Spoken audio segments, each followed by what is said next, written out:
Oramos. Padre, gracias por estar ahí, siempre presente, a pesar de nuestra ausencia para con vos. Nos llevas de la mano a lo largo de esta vida, una vida nueva, una vida distinta, que a pesar de nuestros pecados se parece mucho a la anterior, pero por tu Espíritu en nosotros nos vamos transformando cada día a la imagen de tu Hijo, quien nos salvó, quien dio la vida por nosotros. Así que venimos a honrarte, cantándote alabanzas, exponiendo tu palabra. Nos encomendamos a tu Espíritu para escucharte y para entenderte, y para guardar esas palabras en nuestro corazón. Que esto sea de tu agrado y que podamos exaltar tu nombre en este tiempo. Amén.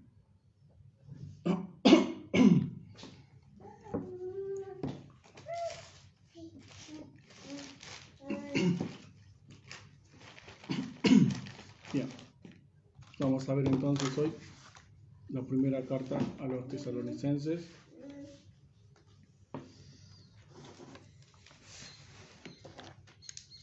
Pablo estuvo en Tesalónica junto con Silas. Pablo y Silas fueron a Tesalónica y predicaron el Evangelio.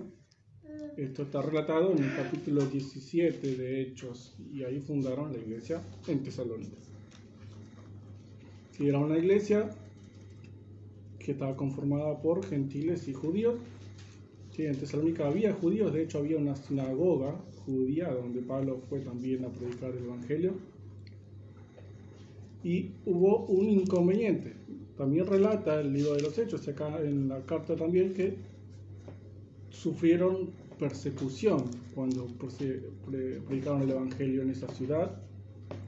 No solamente Pablo y Silas, sino que también los nuevos creyentes tesalonicenses. Y lo que ocurría era, por un lado, que los judíos tenían envidia o celos de los judíos que se iban convirtiendo, porque estaban abandonando la fe tradicional, se podría decir, y empezando a abrazar la fe en Cristo. Y por otro lado estaban los gentiles, que acusaban incluso a sus propios amigos, parientes y familiares, porque los cristianos, los nuevos creyentes, estaban, se podría decir, rebelando contra la autoridad del César, según su punto de vista.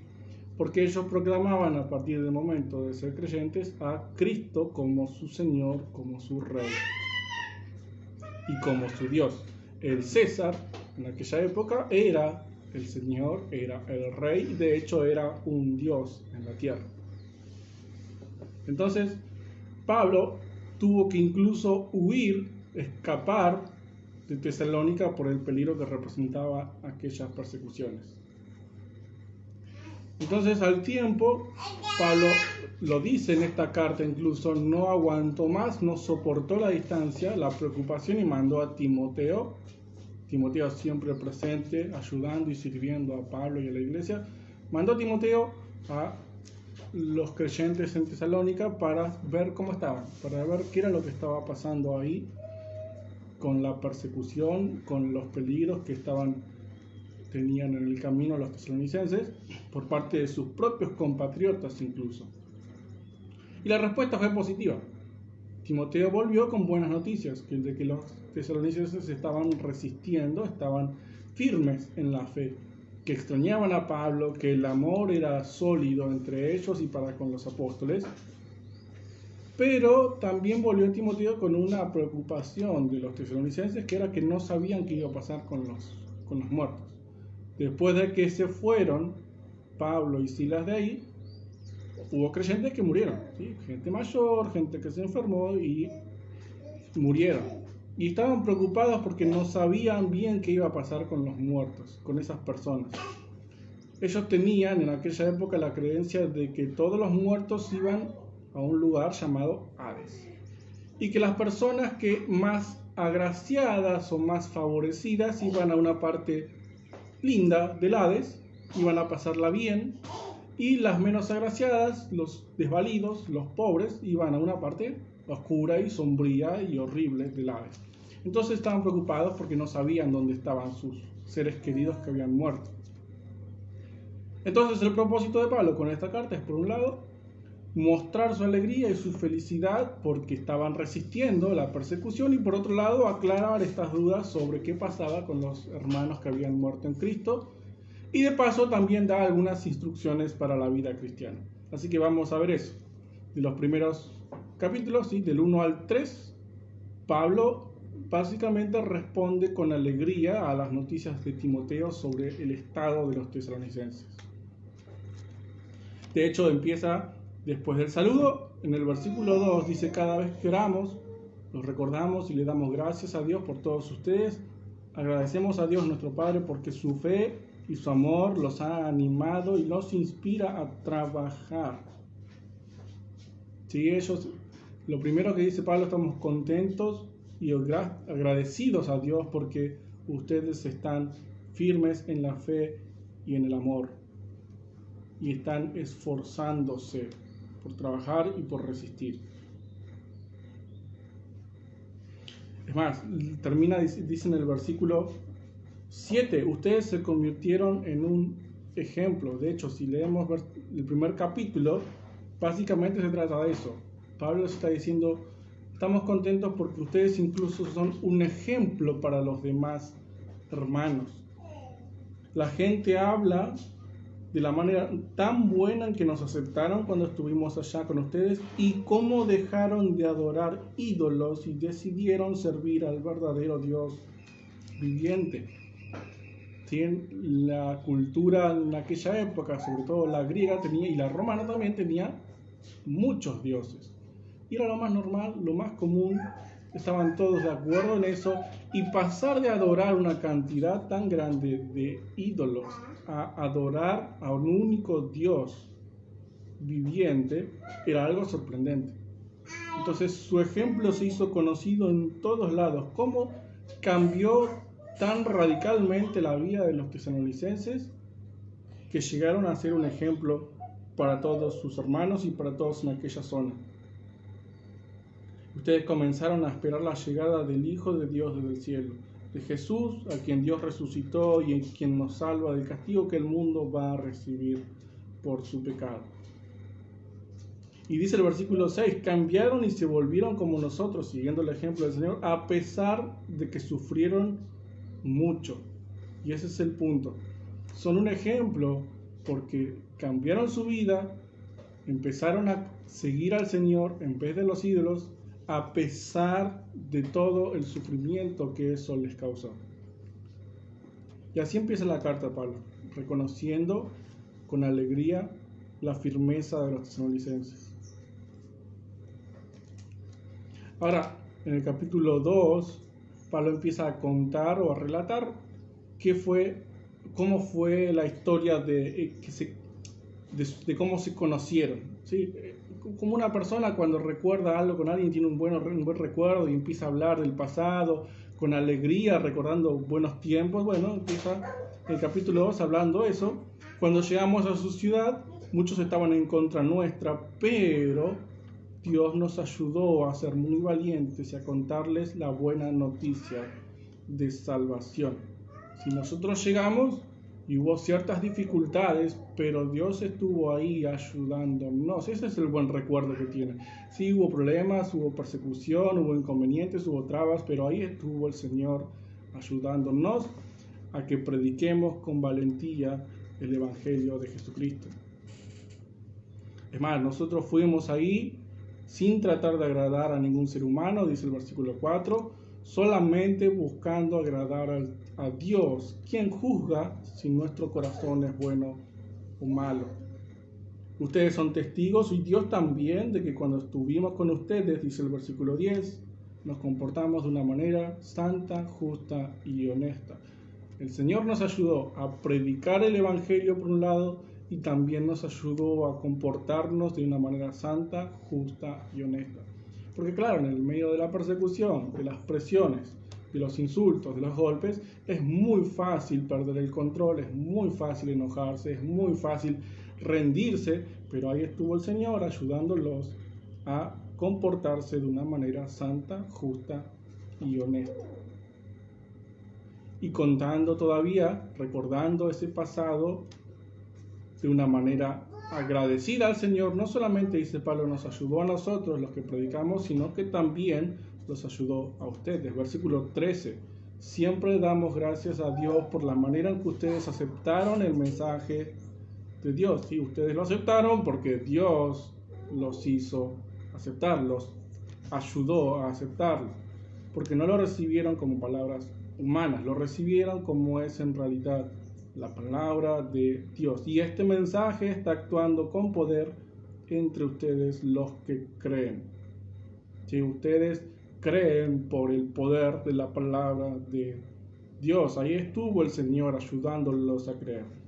Si recordamos otras palabras de Pablo, que nosotros antes estábamos en tinieblas, esclavos de nuestros pecados, no podíamos ver la verdad, pero es el Espíritu Santo, por medio de la palabra, el que actúa en nosotros para ayudarnos a creer. Hermanos, ustedes siguieron el ejemplo de las iglesias de Dios que pertenecen a Jesucristo, que están en Judea. Allí el pueblo de Dios sufrió mucho a causa de los otros judíos, y lo mismo ha pasado con ustedes, pues han sufrido mucho a causa de sus propios compatriotas. Y sin embargo, están ahí firmes en la fe. Entonces Pablo relata el pasado de una forma alegre. Hubo problemas, sí, pero Dios nos ayudó a nosotros y a ustedes también.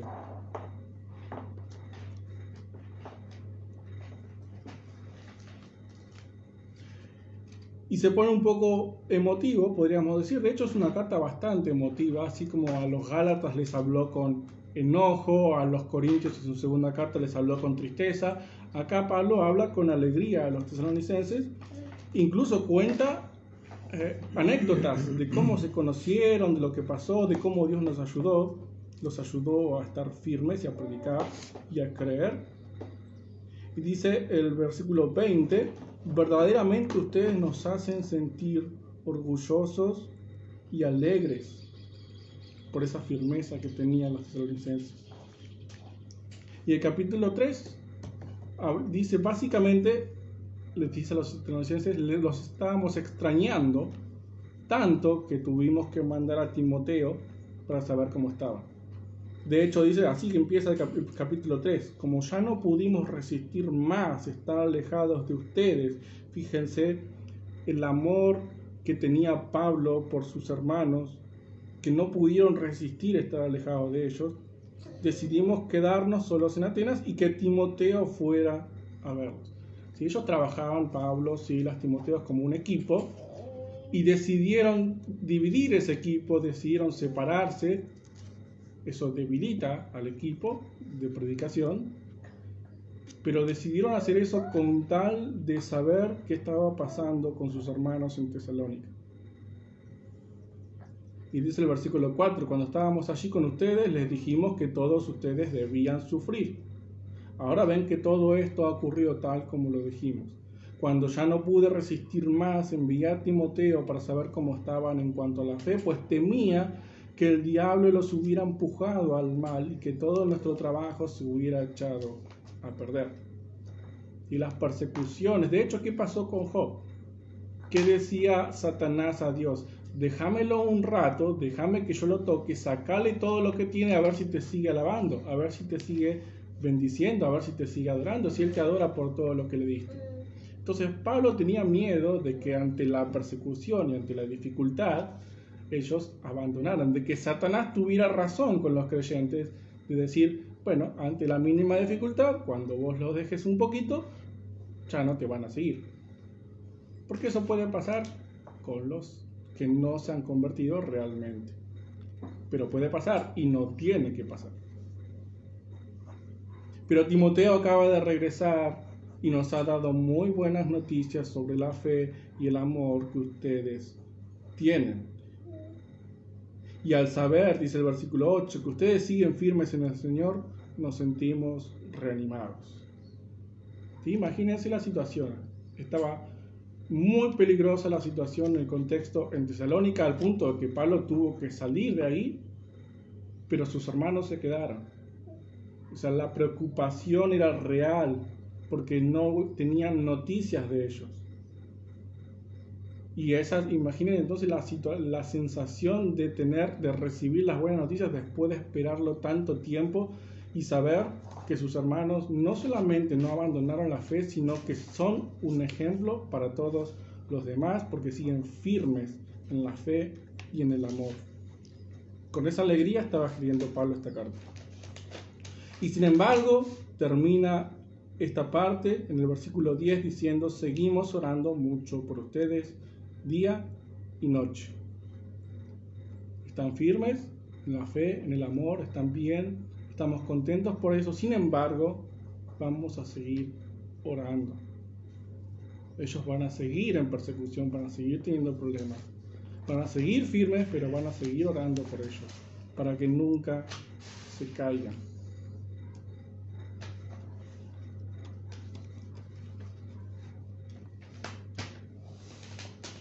Y hasta acá, en esta primera parte, podríamos resumirla o quizás nos recuerde a las palabras del Señor, que dice: en el mundo tendréis aflicción, pero confiad, yo he vencido al mundo. Y lo dije en la Reina Valera porque de esa manera es la que lo conocemos mejor.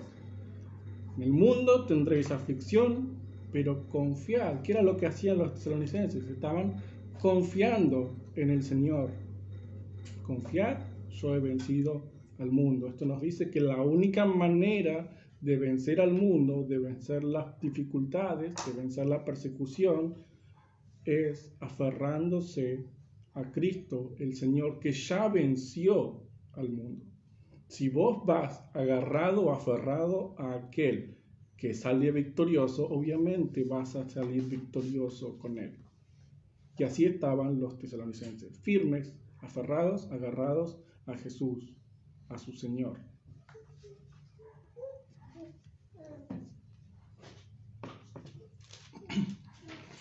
Y encontramos una transición, ¿sí? Se podría decir una transición de temas. Pablo siempre o suele escribir sus cartas de una manera lineal, va pasando de un tema a otro y nunca deja un espacio grande, sino que los une cada tema de una forma casi poética, podríamos decir. ¿Sí? Estaba hablando de que vamos a orar mucho con ustedes, por ustedes, porque están sufriendo persecución, a pesar de que están firmes, vamos a seguir orando. Y dice: ahora pedimos que Dios, versículo 11, que Dios nuestro Padre y nuestro Señor Jesucristo preparen el camino para que podamos llegar hacia ustedes. Le pedimos al Señor que aumente y multiplique el amor que tienen unos por otros y por todos, y que ustedes se amen unos a otros, así como nos amamos, como nosotros los amamos a ustedes. Todo esto lo pedimos para que Él los fortalezca interiormente y para que sean santos. Y ahí está, vamos a ver cómo une esto con la siguiente parte: para que sean santos ante Dios nuestro Padre. De esta manera estarán preparados cuando nuestro Señor Jesús regrese de nuevo con todo nuestro pueblo santo. Fíjense, oramos, vamos a seguir orando. Oramos en especial para que sean santos y de esta manera puedan esperar a que el Señor Jesús regrese. Y esos son los dos temas que van a venir después. Pero el capítulo 4, ya les enseñamos a ustedes a vivir de la forma en que le agrada a Dios, y ustedes están viviendo así. Ahora los animamos y les pedimos en el nombre del Señor Jesús que se esfuercen más.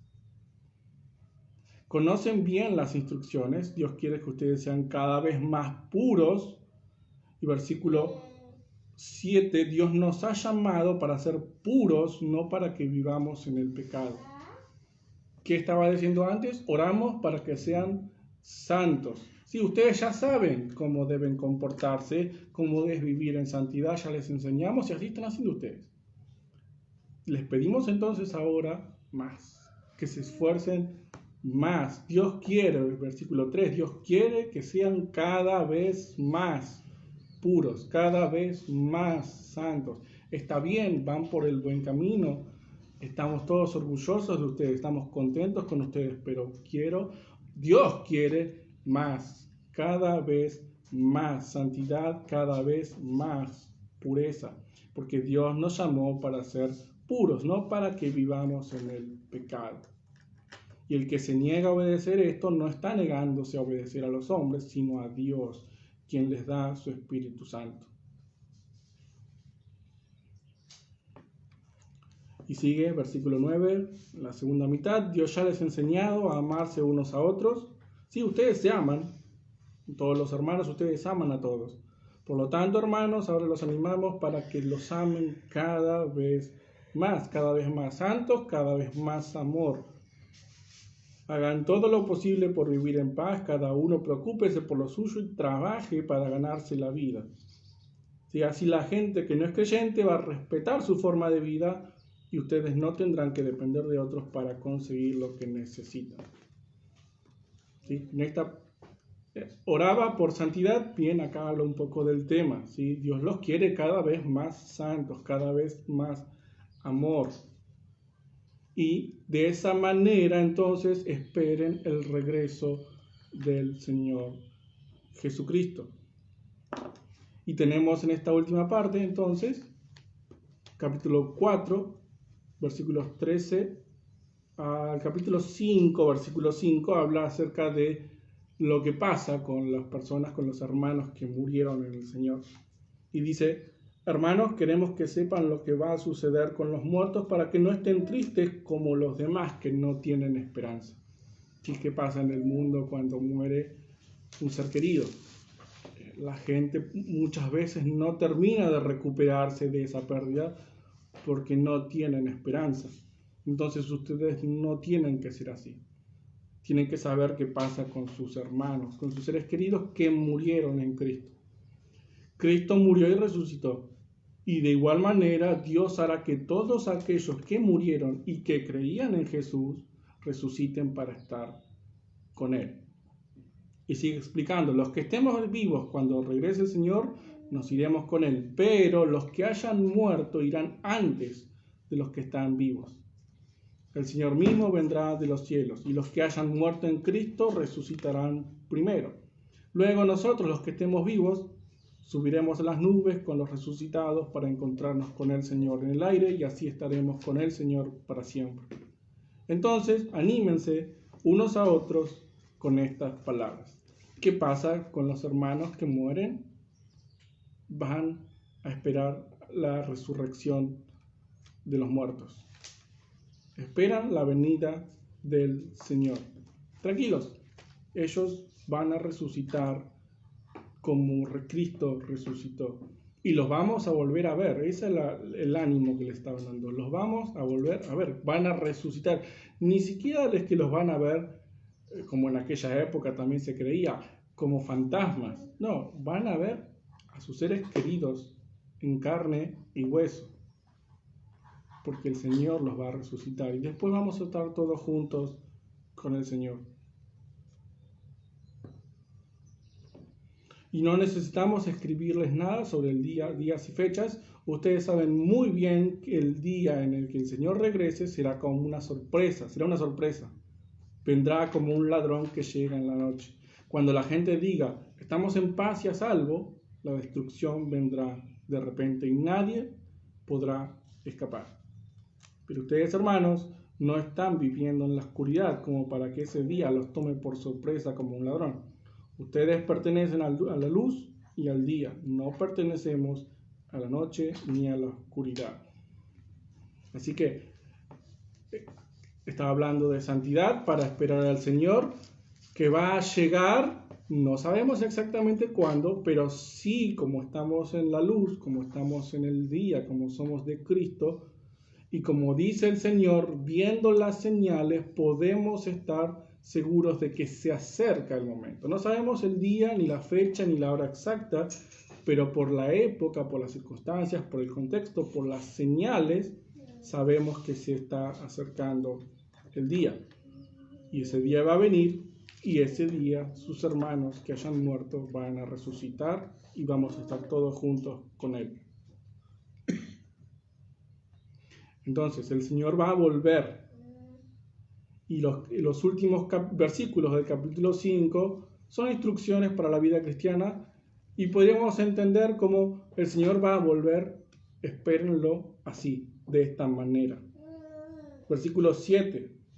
Pues los que duermen, duermen de noche, y los que se emborrachan de noche. Nosotros pertenecemos al día, así que debemos tener control de nosotros mismos, protegiéndonos con la coraza de la fe y el amor y usando la esperanza de salvación como casco protector. Así que, dice el versículo 10, y acá vienen instrucciones, no importa si estamos vivos o muertos cuando Él regrese. Versículo 12, respeten mucho a los que están trabajando entre ustedes, guiándolos y enseñándoles en el Señor. Vivan en paz unos con otros. Reprendan a los que no trabajan. Animen a los que tienen miedo. Ayuden a los débiles. Tengan paciencia con todos. Nadie pague mal por mal. Traten siempre de hacer bien, tanto entre ustedes como a otros. Estén siempre alegres. Nunca dejen de orar. Den gracias a Dios siempre, porque eso es lo que Él quiere para ustedes en Jesucristo. No detengan la obra del Espíritu Santo. No desprecien las profecías. Examinen todo y quédense con lo bueno. Y finalmente, versículo 22, manténganse alejados de todo lo malo. ¿Sí? Son instrucciones muy cortitas, oraciones muy concretas, que Pablo ni siquiera las desarrolla, simplemente dicen hagan esto, esto y esto, ustedes ya saben, pero igualmente yo les dejo instrucciones, hagan esto, esto y esto, y esperen así al Señor, que va a volver y sus hermanos van a resucitar para estar con Él y con ustedes. Entonces podríamos recordar también palabras del Señor que dice velad y orad, porque no sabéis cuándo vendrá el día. Tenemos que estar firmes, esperando al Señor de la manera en que Pablo les dice a los tesalonicenses que esperen al Señor. En paz, reprendiendo a los que no trabajan, animándonos unos a otros, ayudando a los débiles, teniendo paciencia, hacernos siempre el bien, con alegría, orando todo el tiempo, con acciones de gracias, atendiendo a la palabra y manteniéndonos alejados del mal. Eso es velar, para esperar al Señor Jesucristo. ¿Sí? La parábola de las vírgenes insensatas, con la lámpara siempre encendida, siempre con aceite. Así que entonces Pablo de esta manera cumple su propósito de animarlos a seguir firmes y les resuelve la duda de qué va a pasar con sus hermanos que murieron. Si no están sufriendo, sino que ya están esperando, van a resucitar cuando el Señor venga. Y quiero terminar leyendo algunos versículos del Salmo 62, teniendo en cuenta el contexto de tesalonicenses, ¿sí? De la persecución, de los problemas, de cómo hicieron los tesalonicenses para permanecer firmes. Salmo 62, versículos 5 al 8, lo voy a leer en otra versión que me parece más contundente, que dice: alma mía, espera en silencio solamente en Dios, pues de Él viene mi esperanza. Solo Él es mi roca y mi salvación, mi refugio, nunca seré sacudido. En Dios descansan mi salvación y mi gloria, la roca de mi fortaleza, mi refugio está en Dios. Confíen en Él en todo tiempo, oh pueblo, derramen su corazón delante de Él. Dios es nuestro refugio. Amén. Así que, si quieren salir victoriosos en todo momento, vayan al refugio y aférrense a la roca que es Cristo. Oramos y damos gracias al Señor. Padre, estamos agradecidos porque nos hablas con claridad, porque tu Espíritu está presente en cada uno de nosotros y en esta reunión. Si a pesar de que somos pocos, somos tus hijos, nos elegiste, nos separaste del mundo y nos santificas cada día por medio de tu palabra. Ayúdanos a soportar la tentación los problemas, las dificultades, a resolver cada problema de acuerdo a la verdad escrita en tu palabra. Ayúdanos a recordar la forma en que tenemos que comportarnos en cada situación, para que así como los tesalonicenses eran un ejemplo para todos, así también seamos nosotros y podamos ser buenos representantes de tu reino. Gracias te damos y para tu gloria queremos vivir y morir. Amén. Amén.